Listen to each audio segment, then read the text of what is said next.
और सांगवान साहब के कॉलेज के साथी हैं।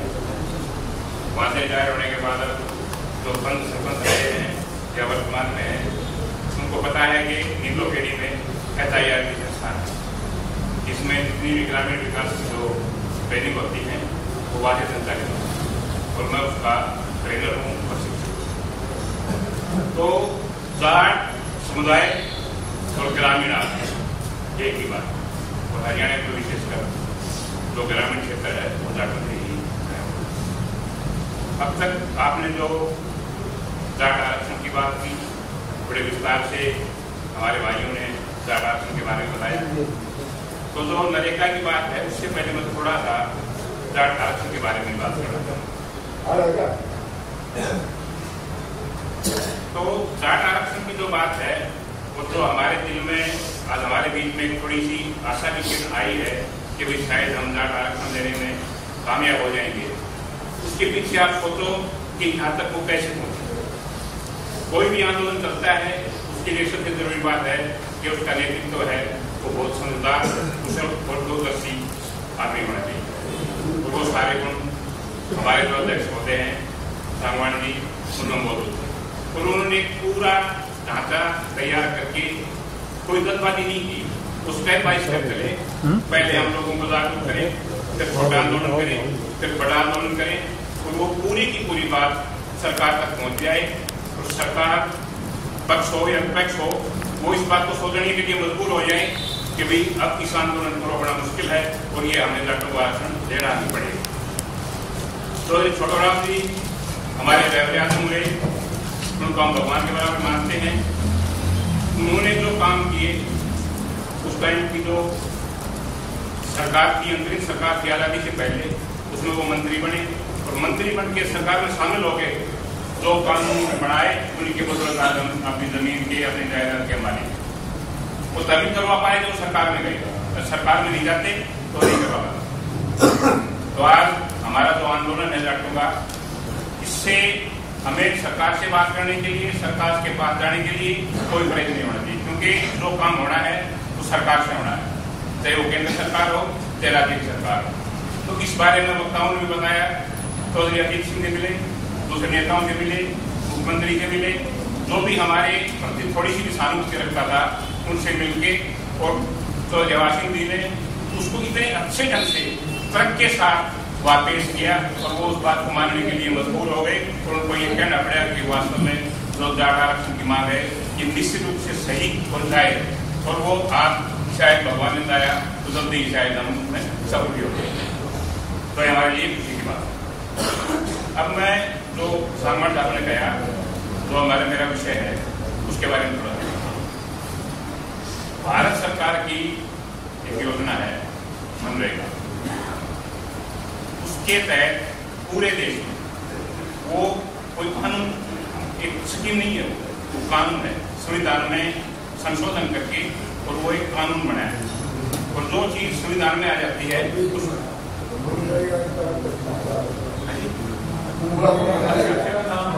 महात्मा गांधी ग्रामीण रोजगार गारंटी योजना, अर्थात जो आदमी गांव में रहता है, जो परिवार गांव में रहता है, चाहे वो किसी जाति से है, किसी धर्म से है, कितने बड़े ओहदे पर है, उसका परिवार एक साल में 100 दिन का रोजगार अपने गांव में कर सकता है।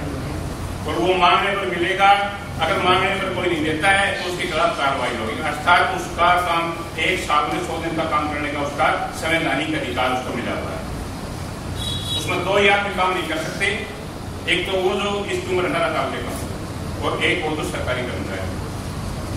उसका परिवार कर सकता है, अगर इसकी घराड़ी काम करना चाहे तो वो भी नरेगा में काम कर सकती है।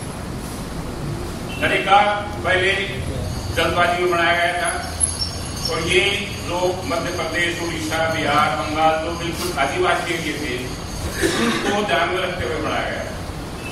लेकिन क्योंकि पूरे देश में एक तरह का कानून है तो पूरे देश में लागू हुआ। तो अब राज्यों को थोड़ा अधिकार दिया गया कि भाई अपनी भौगोलिक स्थिति, अपनी आर्थिक स्थिति, अपनी सामाजिक स्थिति के हिसाब से वो इसको लागू करे। तो हरियाणा सरकार ने जो आज के दिन जो स्थिति है वो ये है कि नरेगा की जो न्यूनतम मजदूरी है पूरे देश में सबसे ज्यादा है, 127 197 रुपये दैनिक हिसाब से इसी रेट में। उसमें ये है कि कोई भी आदमी, कोई भी परिवार, जैसे ये आपका सीजन है, वहां हमारे पास गांव में कोई काम नहीं, पूरा परिवार खाली बैठा है, वो अगर चाहें तो एक एप्लीकेशन लिख के सरपंच को दे दे कि भाई मेरा परिवार नरेगा में काम करना चाहता है, इसलिए मेरा जॉब कार्ड बनाया जाए। 15 दिन के अंदर अंदर वो बुला के आपको और मुफ्त में जॉब कार्ड बनवा के देगा। उसमें ये बातें भी जोड़ दी हैं कि भी कोई भी किसान अपने खेत की लेवलिंग करना चाहता है, अपने खेत में जाने वाला रास्ते ठीक करना चाहता है, अपने खेत में पेड़ लगाना चाहता है, अपने खेत में पाइपलाइन लगाना चाहता है, नाले बनाना चाहता है, रोडबंदी करना चाहता है, तो वो आदमी नरेगा में काम करेगा।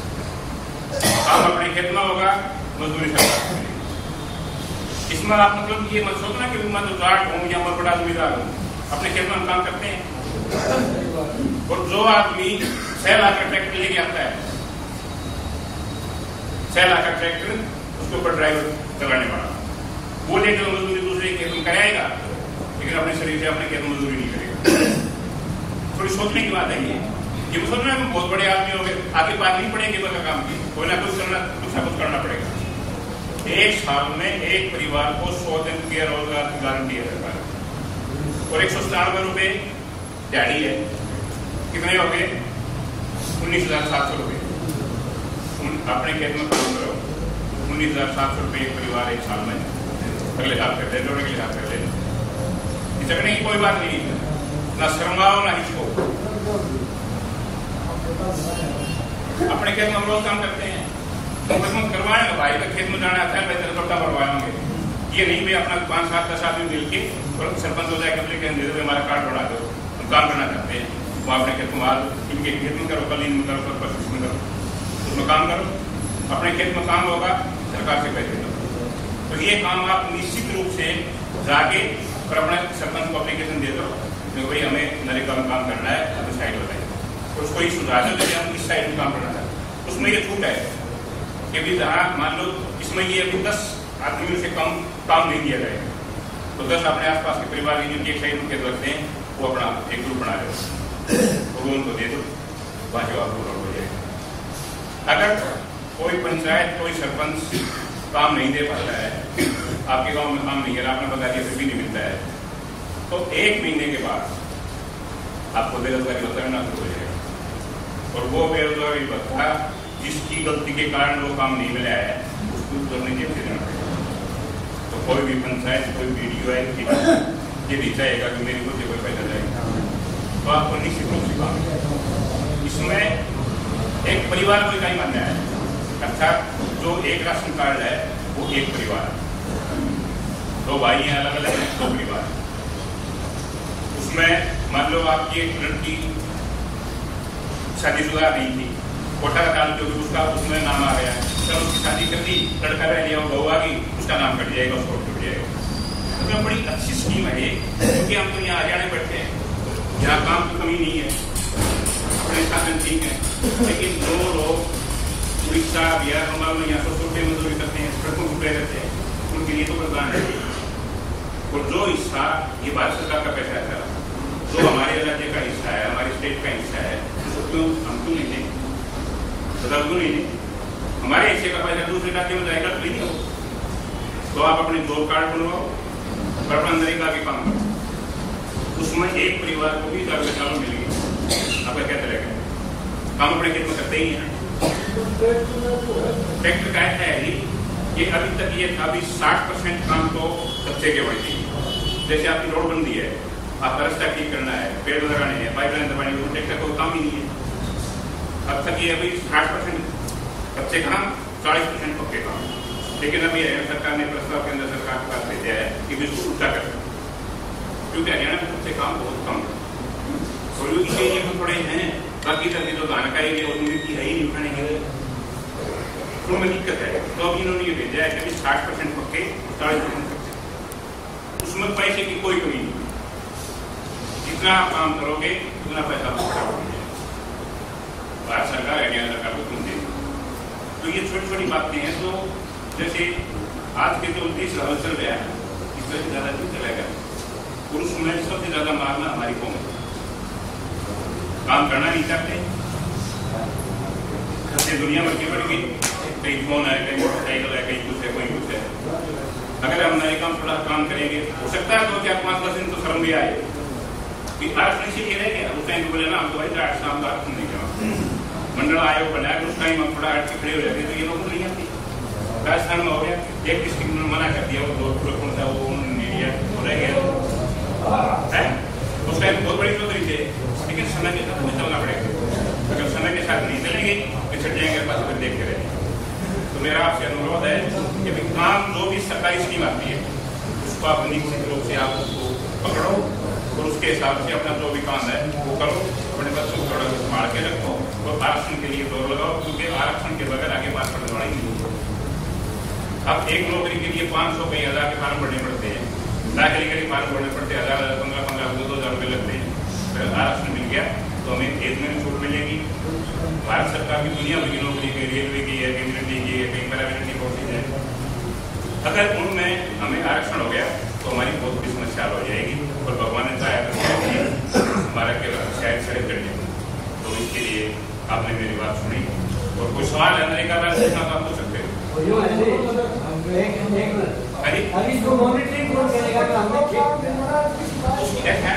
निर्माण है ना तो ये बोल के देते हो, इसमें जो कार्ड बनेगा जो फोटो तरह की जो भी करता होगा ना आपको 1 पैसा नहीं देना, वो सारा तरीका आप ये करे हो बनाव नहीं, मैं ये कर रहा हूँ किसी के ऊपर इतना दबाव है कि मैं तरीका के काम करूँ वो नहीं लगता कि पूरे नहीं हो।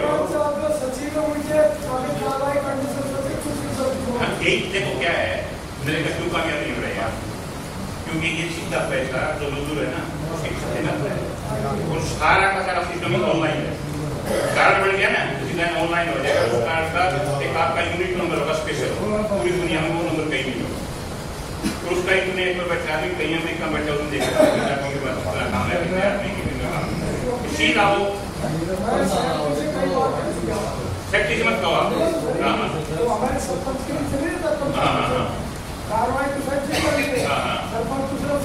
ऐसा है मशरूम की आपकी बात हमारे पास काम करने की सुनो एक मिनट क्या कारण है कि जो नरेगा है ना इसमें जो अधिकारी हैं आपके सेक्रेटरी से लेकर के और आपके पंचायत सारे है ना उनका कमीशन बने हुए होता है। दूसरे ठेकेदार आएगा तो 10% का बने हुए इसमें वो खाली है, इसलिए वो नहीं चाहते कि जिसमें हमारी वो काम करेगा, इसलिए वो करते हैं। अब वो तो सीधा ही कहते हैं नरेगा करेगा तो बढ़ेगा, लेकिन मत तक कोई नहीं है। जिस दिन आप जागरूक हो जाओगे आप दिशा के नाम लेके ले लो, आप दबाई करते हो दबाई नहीं दिख क्यों करो तो 3 दिन 14 दिन हो जाए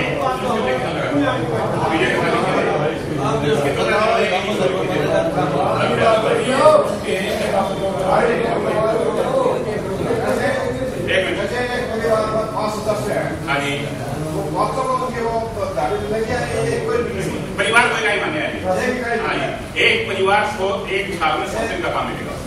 उसकी मॉनिटरिंग कौन करेगा काम की? मॉनिटरिंग ऐसा है कि ये सारा पंचायत का काम है। जहाँ 10 से ज्यादा मजदूर होंगे ना वहाँ एक मेड का प्रावधान है, और जहाँ काम आपका चल रहा है वहाँ कुछ सुविधा दी गई है, वहाँ पीने का पानी की सुविधा होगी, छाया की वो सुविधा होगी, वहाँ फर्स्ट एड का सामान होगा, और 5 या 5 से ज्यादा बच्चे वहाँ हैं तो एक आय का प्रबंध होगा वहाँ। और जो एक गांव का ऐसा आदमी जो कोई बुजुर्ग है कृषि का काम नहीं कर सकता वो पानी पिलाने वाला भी बनवा दिया वो अपना काम देख के दे सकते हैं, हम ये काम करना चाहते हैं, ऐसा है उसमें आप सलाह दे सकते हो। हाँ सलाह देंगे, ये तो नहीं है कि मैं यही काम करना चाहूंगा, बाकी ये है वो उनको देखने साथ में तैयार हो गए, एक फैसले 10 आदमी काम नहीं शुरू होगा, 10 आदमी हो गए भैया हमने ये काम देते वो दे देना, संबंध देना है 10 आदमी 10 साल ऑर्डर तो है वो ये कह सकता है कि हम ये हमें शायद ये काम है मतलब एस्टिमेट बनवा दे उसका सफाई कर रहे हैं, उसका एस्टिमेट बनेगा, एस्टिमेट बना के और प्राप्त करते हैं। एस्टीमेट कौन बनाएगा जी? एस्टीमेट जो इसके टेक्निकल आदमी वगैरह हो रहे हैं, और इसमें ये प्रावधान है कि जैसे जी 5 से 6 कमरों में तो नहीं होते, तो इसमें इसी डीडीसी के रूप में इन्होंने पैनल में रखे हुए हैं, कोई रिटायर्ड है या कोई नया तो उनको अलाउ ना रखा है कि आप एस्टीमेट बना दीजिए, उनको बुला के एस्टीमेट बनवा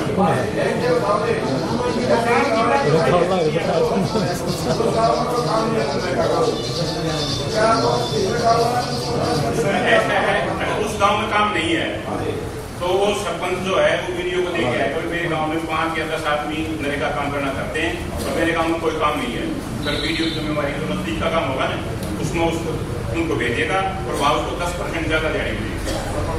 हाँ नहीं जाता है तो नहीं जाता है वो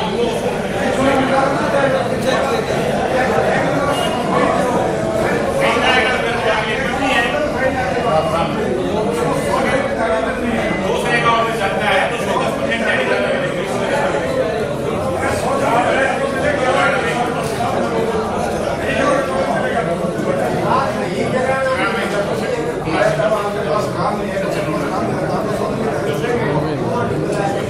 कर दोगे